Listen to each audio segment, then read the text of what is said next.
Blaž Veber, direktor turizma Kranjska Gora. V destinaciji Turizem Kranjska Gora se vaša ekipa in vsi skupaj trudite, da bi čim bolje ugodili gostu, ki prihaja v vašo destinacijo. Kakšne novosti ste pripravili v letošnji poletni sezoni in seveda tudi že za september? Ja, res je, v bistvu trudimo se vsi skupaj, tako tisti, ki skrbijo za infrastrukturo, tako tisti skrbijo za ponudbo, tako tudi mi, ki skrbimo za promocijo. Danes je nekako rdeča nit, ta triangel ali pa tri točke, ki so pomembne za razvoj turizma. Naša glavna dejavnost v poletnem času je prav gotovo pohodništvo in pa kolesarjenje, zato smo v tem obdobju pred pričetkom poletne sezone kar veliko namenili izboljšavi teh dveh produktov. Predvsem, kar se tiče pohodništva, lahko rečem, da smo že kar dobro obiskano pot okrog Julijskih Alp nadgradili še z novimi kraki, tako da je ta pot še nekoliko bolj obogatena, 60 km dodatnih poti, 4 nove etape, tako da jih je zdaj skupaj že 20. Kar pa se tiče kolesarjenja, smo pa prav prejšnji teden odprli novo kolesarsko pot okrog Julijskih Alp, ki gre seveda tudi skozi občino Kranjska Gora, od Rateč do Mojstrane in pa potem skozi Radovno naprej. Imenuje se pa Julijana Bike, tako da smo kar ponosni, da nam je uspel v bistvu ta produkt lansirati. Jaz verjamem, da bo tako uspešen, kot je tudi pohodniška pot. Poleg tega pa seveda smo trenutno v Slovenskem planinskem muzeju, kjer je ena glavnih dejavnosti seveda tudi alpinizem in pa obisk gora.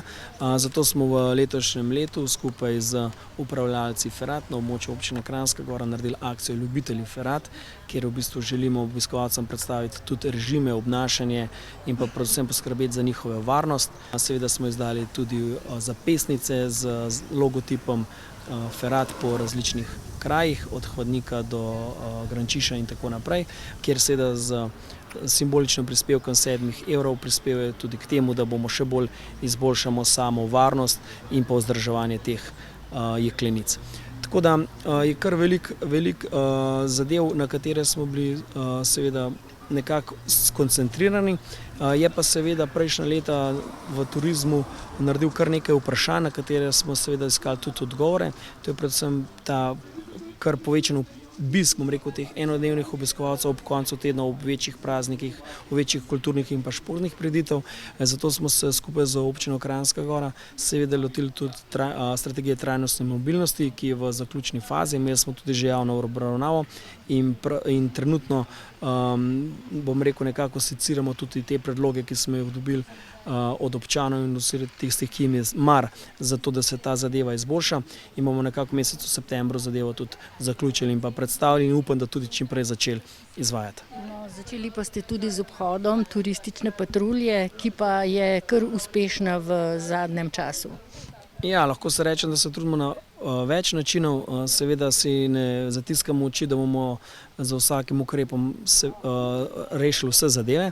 Je pa to eden od kamenčkov v mozaiku k tej trajnosti in pa k seveda boljšemu počutju tako občanov, kot pa na koncu konca tudi obiskovalcev. Turistična patrulja je aktivna trenutno vsak dan na področju celotne občine Kranjska Gora, skrbi predvsem za informiranje obiskovalcev o tem, s kakšno opremo iti v gore, s kakšno opremo iti na kolesarske poti. Poleg tega skrbi, obvešča obiskovalce, kje je potrebno parkirati, kje to pač ni dovoljeno. In pa seveda smo v stalnem kontaktu z občani, če nas na kakršenkoli način opozorijo, da bi bilo potrebno ukrepanje v tej smeri. Seveda usklajeno z redarsko službo občine Jesenica Kranjska Gora in pa tudi s policijo Kranjska Gora. Poskrbeli ste tudi za špasteatrsko poletje z začetkom ob Jasni, kasneje Best Westernu in še na nekaterih lokacijah. Ja, kultura prav gotovo spada v turistične kraje in je seveda nujno potrebna predvsem v tistih popoldanskih časih, ko se aktivnosti na športnem področju umirijo. Tako kot vsako leto seveda z programom Poletje pod Vitrancem, ki smo ga pričeli že v prejšnjem tednu, želimo našim obiskovalcem ponuditi več in pa bolje.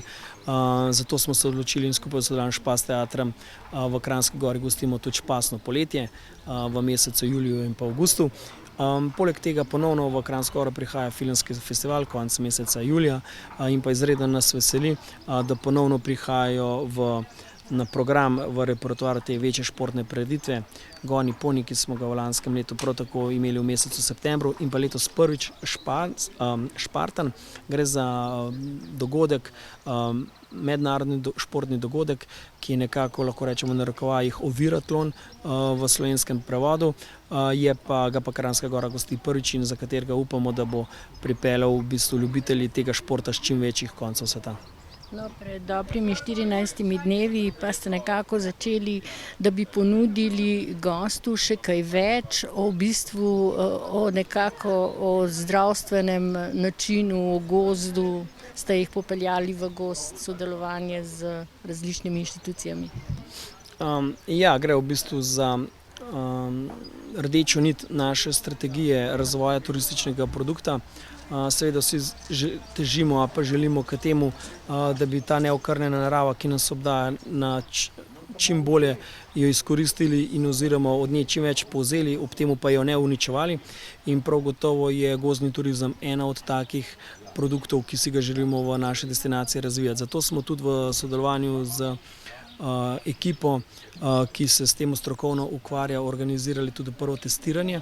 In trenutno čakamo na analize rezultatov vpliva gozda na človeka in prav te strokovni rezultati, sodelovalo več kot 50 prostovoljcev na teh testiranjih preko celega tedna v Kranjski Gori in pa okolici.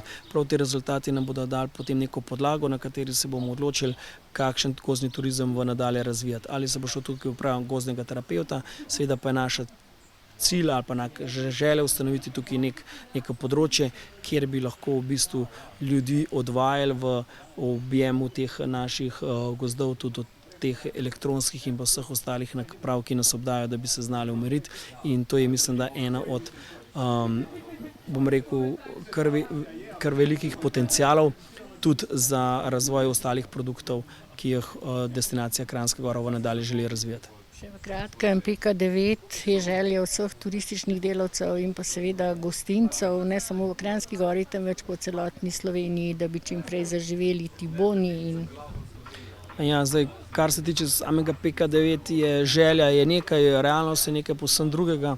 Mi smo v sklopu, bom rekel, tako imenovanega reset tima, to se pravi direktorjev turističnih destinacij Julijskih Alp, v stalni navezi s Turistično-gostinsko zbornico, kjer predlagamo oziroma priporočamo ukrepe, ki naj bi jih vlada za razvoj oziroma za ohranitev turizma in pa vseh ostalih dejavnostih seveda nekako tudi izvajala. Žal niso vsi ti predlogi sprejeti, kar je povsem razumljivo. Kar je povsem razumljivo, po drugi strani pa vsaj za tiste, za katere smatramo, da bi nujno morali biti, vedno tudi niso. To pa nas, lahko rečem, res malo žalosti. In če govorimo o interventnem zakonu o turizmu, ki bi mogel biti sprejeti meseca marca, pa smo v mesecu juliju in ta še vedno ni, lahko rečem, da si težko predstavljam, kaj to pomeni za tiste, ki v turizmu delujejo. Tako da jaz si resnično želim, da tudi politika čim prej razume, kako pomembna je fleksibilnost na tem področju. Hvala in srečno celotni destinaciji Kranjska Gora. Hvala tudi vam za obisk.